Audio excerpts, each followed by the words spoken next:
much, Amar, for coming up and wanting to share this with us.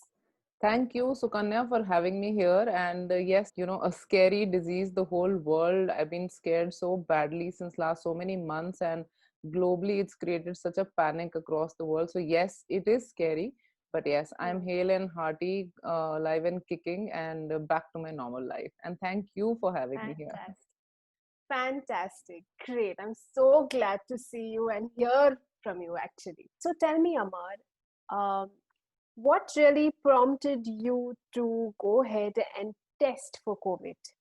So Sukanya, COVID has been there for many months now. So by now, in fact, I was like, because we all are taking precautions, not going out and all. So it had actually gone out of my mind, that I could get COVID, and we were like all busy in our day-to-day lives. But suddenly last month, I developed fever one day, and I don't remember getting fever in the last like at least 10 to 12 years. I never get fever. So the moment Hmm. fever happened, I was like, why is this happening? And then it happened again the next day and again the next day. And when 2 3 days fever kept on happening, I just got a little alerted, and I called the doctor, and doctor said, if it's recurring again and again, just see one more day, and then Hmm. let's go for test. And then Okay. yeah, it happened again, and then obviously we went in for COVID test, and then it came positive. And Correct. I was in total disbelief, and I remember the whole setting. That time I was standing in my drawing room, and my husband was sitting in sofa, and the moment Hmm. we read the report, we just didn't know the second reaction, what to do. I was just looking Hmm. at him, and he said, now what? I said, I don't know. Hmm. He said, go into a room. And immediately that panic set in, immediately that Yeah. panic set in. And then I just didn't know, I just quickly ran to a room, to one of the bedrooms, To just save him. Yeah. to Yeah. quarantine myself. And I'm like, no, no, Uh, don't come near me. And I just ran into the room, and post which hmm. then we called the doctor, and we told her that yes, it's positive. So, completely understandable the panic and the anxiety and the despair when you actually get to know that you have tested positive. What happened next? I mean, of course, you said that you had quarantined yourself and you had isolated yourself in a room. Uh, but what was next? What happened next? One after the other. Did you have BMC come? What happened? And since you mentioned BMC, let me tell you, in normal scenario, we really don't understand and realize how much work are they doing, the BMC is doing, and we read so much of criticism around all of this. But let me tell you, my experience with BMC had been, uh, very good. So what happens the Okay. moment you are tested? Automatically, Hmm. that data goes to BMC. People who are positive, Hmm. that data automatically goes to BMC, whether you want it or not. Now, the Hmm. moment BMC gets that data, so the very next day, BMC team automatically comes into your house, and they wear Hmm. all those PP kits and everything, and the whole team comes in, and they sanitize your entire house and the entire floor that you live in. They came Okay. inside the house, they sanitized each and everything, in spite of us telling them that okay, don't spray it here, they don't listen to you, which is so good. Starting from the entry of the house, they go to each and every room, kitchen, bathroom, everywhere, and they spray Every the corner sand. of the house. Every Yeah. corner of the house, the clothes, the Mm. quilt, the bed, everywhere they spray So they sanitizer. actually even opened your cupboards and sanitized it inside. Yeah. so Okay. so so Okay. they told us that you have to open cupboards, and I was like, "Nee, my clothes will get wet." He said, no ma'am, you have Mm. to. So Mm. everywhere they sanitized, and obviously they seal outside, and all of that happens, and then they go back. But what I was super impressed with by Sukanya is, so BMC at 9 o'clock in the morning, you will get a call from BMC every single day. Okay. um, uh, so there is one which is IVR call you get, which is automated, Mm. which in which they say, okay, are you feeling confusion? Do you have fever? Do you have body ache? Are you facing any discomfort? So it's an automated call, and then in the end they say, if any of this, please do reach out to us at this number.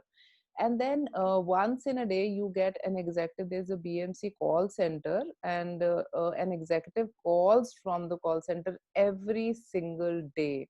and So he this is checks. during the quarantine period. Yeah. Huh, huh. Quarantine period, and they will call you and they will ask you so many questions. So when you receive call, 2 days, 3 days, 4 days, 5 days, but you're fine, and the sixth day you're like, yeah, I'm okay. You don't have to call me every day. But they Hmm, are so, I mean, I think it's a process set up by BMC. They say, no, ma'am, we are supposed to call the COVID patient, so you have to bear with us, and every day I'm going to call you. So you have to give us okay. your status. So every day they call you, every day they check the symptoms, every day they ask you so many questions. Questions like, are you facing any confusion in mind, are you having Hmm, fever, are you having cough, cold, anything. And they hmm, do this call every day. Second okay. thing which I observed, that, let's say if I am a COVID patient and the Hmm, garbage which is going out of my house, obviously that's hmm, also infected. So yeah. our society housekeeping does not pick that, because they also interact with other houses and all of that. Hmm, So the hmm, society takes care of that. The hmm, BMC team comes every day and they pick up the garbage also of the COVID patient. Which is, if you okay. really think it in a little deeper sense, it's I mean, I was touched. I don't know about anybody else, but I was really touched. BMC calling up, BMC checking on the health part, BMC coming and Hmm, taking the garbage, BMC coming and sanitizing, keeping in mind that I am not the only patient across in Mumbai, right? There must be so many correct. more. So many. Yeah. So, And the fact is, they are not robots. They are also yeah, humans. yeah, They can that's true. also get infected. They're getting Yes, so yes. much exposed Yes, every day. yes, very true. And you see, so for example, if there are four apartments on my floor, and if I got COVID, the whole floor gets sealed, right? Nobody's allowed to Yes. go down, come up, nothing. Now, in that case, every house is dependent on home delivery, okay? Now, Hmm, even the home delivery guys can't come up. So every correct. parcel is left down at the lobby with the guards. Now Hmm, those guards who are now dealing with delivery of stuff, also managing their seat, also manage intercom also, and at every odd time, out of all four houses, different times different things are coming, and food is hmm, coming, medicine is coming, so they can't say that, okay, we will deliver only at this particular time. As and when hmm, parcels are coming, these poor guards are running up and down and delivering stuff to all four different houses. hmm, And I hmm. think that's really, really commendable. I mean, these tiny little Absolutely. efforts don't look big, but if you go into the depth, I mean, I'm so thankful to all of them for supporting and providing this support at this point of time. Hmm, hmm. Yeah. Yeah, yeah. Amar, how did your family and friends react to this news initially? And of course, gradually, what was their reaction during that period? Also, neighbors, you know, um, what was their reaction? Did they help you in any manner?